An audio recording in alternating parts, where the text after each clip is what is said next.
for homicide number 10, Miles Tolliver, number 16, Dimitri Gore, number 26, Ricardo Henderson, number 38, Fabian Maldonado Cortez, and number 73, Devontae Stanton.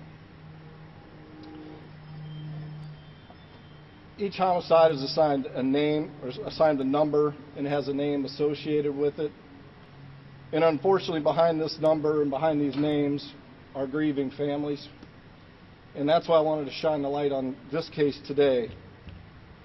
Of all the cases we discussed earlier, is the only unsolved case that I have. And Ms. Tolliver and I have, had a relationship since the day that this took place.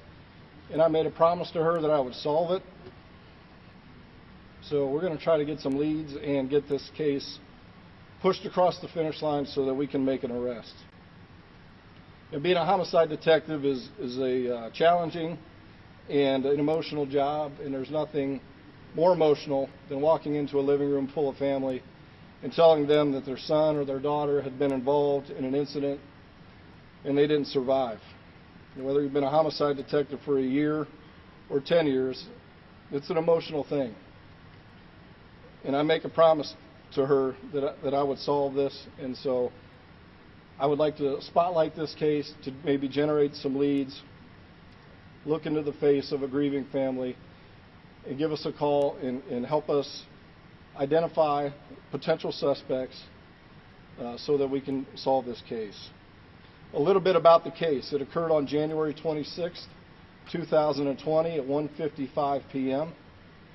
It occurred in North Columbus at 2061 York Hall Lane. 2 people in this incident were shot. 1 survived and 1 did not. The surviving victim stated that multiple suspects got out of a blue vehicle and shot multiple gunshots at them, striking the surviving victim once and Mr. Tolliver multiple times. Another witness stated they saw that same blue vehicle flee the scene, leave the apartment complex. Through Ms. Tolliver and her family being helpful to try to identify leads, we have conducted dozens and dozens of interviews in this case. We have collected evidence, and we have been following up on the leads that we have.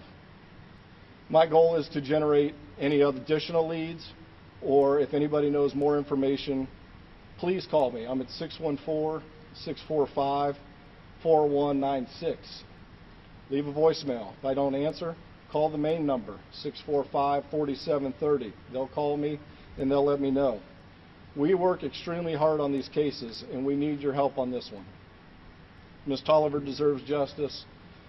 It is our job to get the person that did this off the street so that Columbus can be a safer city. And although we do have a lot more going on with this investigation, I would just encourage people to send some leads that we can follow up on, whether it's the same people we've been looking at or it's something new to look at. It's our job to keep an open mind, but to bring Ms. Tolliver and her family some peace. So I'll introduce Ms. Tolliver, the mother of our victim, Miles, and then when she's finished, I'd be glad to answer any questions.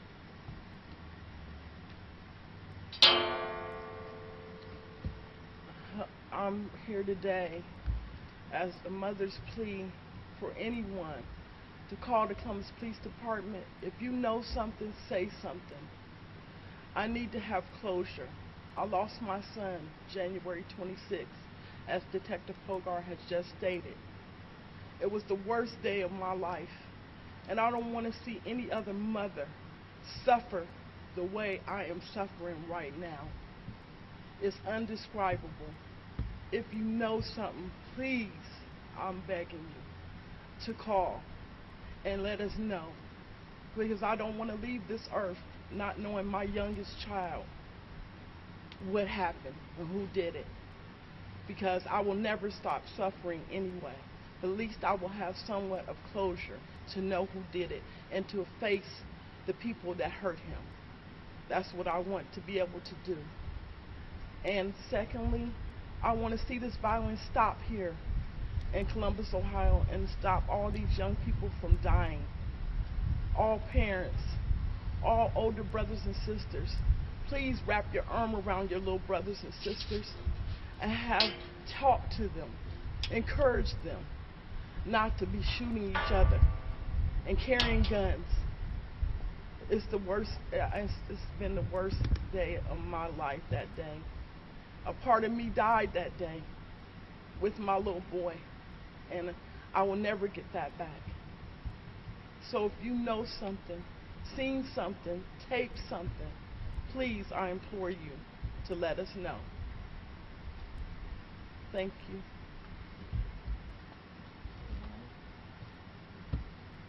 Please. So I think that's kind of what we're, the statements we wanted to make today, and I'd answer whatever questions I can, and Ms. Tolliver would answer any questions that she's comfortable with. Can you tell us a little bit about Miles? I mean, we never got to know him, so. Yes, I'll be more than happy to tell you about this little boy. My little boy was born to me when I was 38 years old, not expecting him. And at 4, he became a type 1 diabetic. He also suffered with juvenile arthritis and asthma. But my little boy never cried one day. He was the most awesome little guy you would ever want to meet. He used to tell me, "Mom, you're my hero." And when he died, I realized he turned out to be my hero. That's why I'm here today, to talk about him, because nobody knows him. They knew him as a victim, a 19-year-old. There was never a face shown with that. He was active in the Juvenile Diabetes Foundation. He was a camp counselor. He was everybody's best friend. My son had a smile that lighted up the world. And he would do anything for anyone. And he also turned out to be somewhat of my caregiver. That's what they took from me when they killed my child. This is a little personal, but I have cerebral palsy below my waist. And my little boy was my caregiver. It was just me and him, because my older 2 children, Candace and Andrew, Candace is 31 and Andrew's 27. So it was just me and my son, because his father already died tragically 5 years ago at work. So it was just me and him. That's what they took from me when they took my child. I can't say enough. And I was so blessed and so honored to be his mom.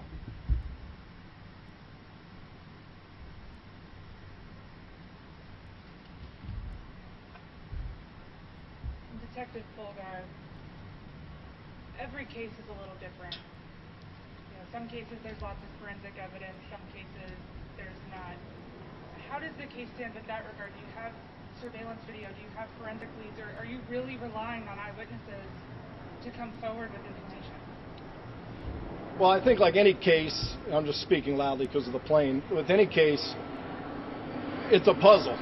Some are physical evidence, some are eyewitness, some is video, and sometimes each case there's a piece of that puzzle missing.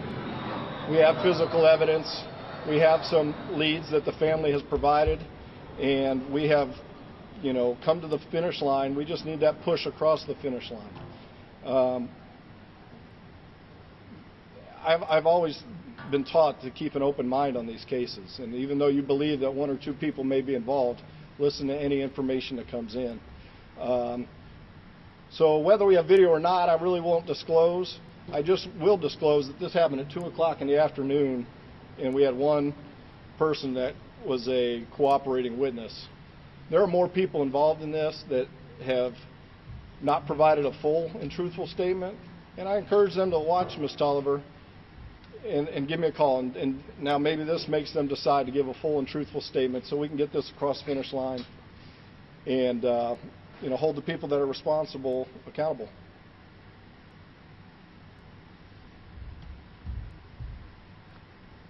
Detective Bogart, did you give the number out to reach you in case someone wants to give information? Yeah, the main number for homicide is 614-645-4730. My desk number is 614-645-4196. There's a note on my desk that says, if anybody calls about Miles Tolliver, call me. So everybody will know. Every time we interview somebody out of a different incident, I ask them about this case. She's a good woman and deserves some closure. Thank you so much. And Detective Polgar, you said too that you saw 6 out of 7 cases, so this is important to you. It is, yeah. This is the only one that's unsolved in my caseload, and I feel strongly that we'll get there, but I wouldn't be doing my job if I didn't do everything I could to get this case resolved. And you know, we've had a unfortunate relationship, if you will, to meet this way, but we have worked well together. She's been very cooperative with me. I've been very honest with her, and she's given me the room to work, and we talk maybe twice a month, and she gives me the room to work, and I think she trusts that I'm doing my best, and that as soon as something breaks, I can't wait to pull up in her yard and tell her. Ms. Tolliver, if you don't mind, if you could hold that picture up for the camera, and if you could describe that picture a little bit and just talk about what that means to you. You really want me to cry badly on I'm camera? sorry. If it's too much, I understand.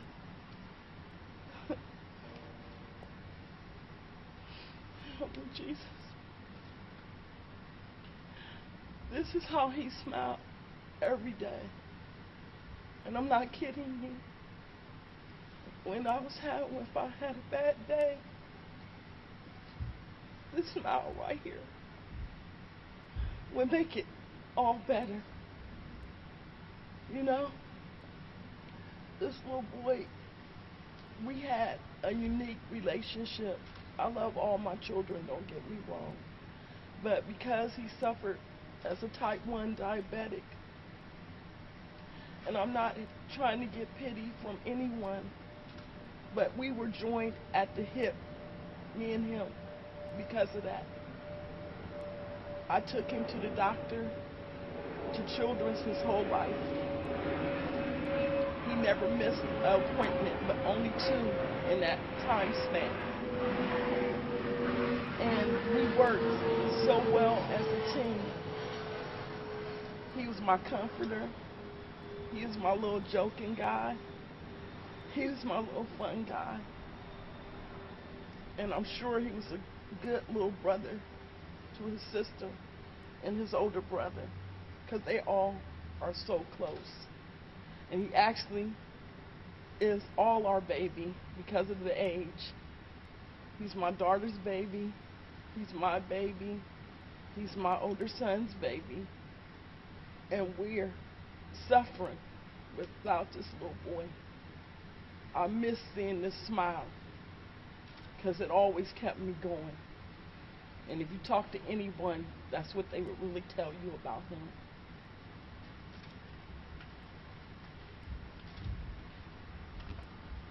I love him so much. Love him so much. What would you want to say to the person that did this? I would want to say to them, why did you take my son's life? What was the purpose of that? And what they have done to me that I will never get over. I will never. Every day I wake up, I know he's gone. So that's what I want to say to them. Why would you take my son's life? That's the only thing I can say. Why? Because I know I don't want another mother to suffer this. And I never thought I would be in this position. I always thought I would lose Miles if I did, to diabetes, not to being murdered. Not that I'm special, but I can't describe it any more than that.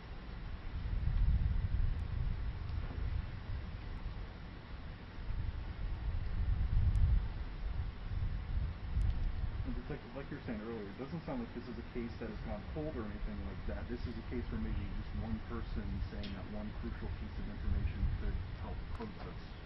Yeah, I think you're spot on with that. We have identified some potential suspects. We've conducted dozens of interviews. I really feel like we're on the right track. But you're right. We do, like all cases, they get solved by the detective, the patrol officers, the family, and in the community. And there's somebody in the community that knows something, whether somebody involved mentioned it to them, whether they were there at the apartment and heard the gunshots and looked out their window and saw, the car go away or Miles running. 2 o'clock in the afternoon on a Sunday, I have full confidence that somebody knows something. And of all these inner circle of social media and the people that talk, somebody told somebody something, and that's going to be the key to push me across the finish line to resolve this case. And like I told Ms. Tolliver, our job isn't to arrest somebody. Our job is to make sure that we see this clear to a conviction. It makes no sense to think you have it and you don't, and it doesn't result in the end result of a conviction. So for everything that we have, we feel confident. It's just, you're right, we need that extra push across the line, and I'm confident somebody knows something, and I'm hopeful after Ms. Tolliver sat here and discussed her son, that'll move somebody to make that call, and we can start looking into that.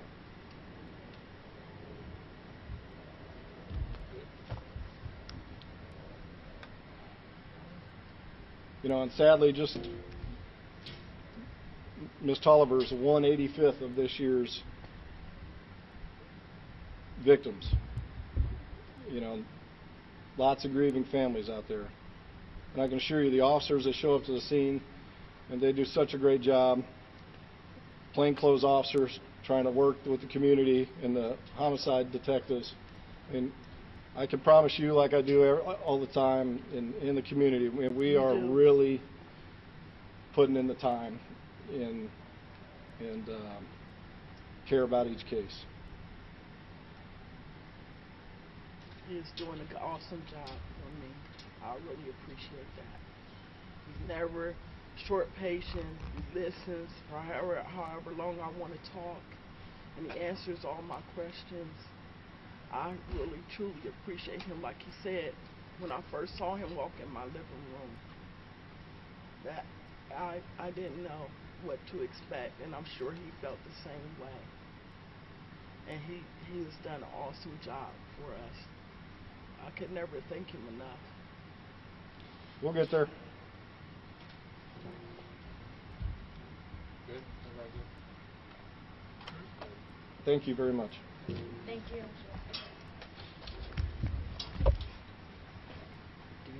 Yeah. Hey, Denise.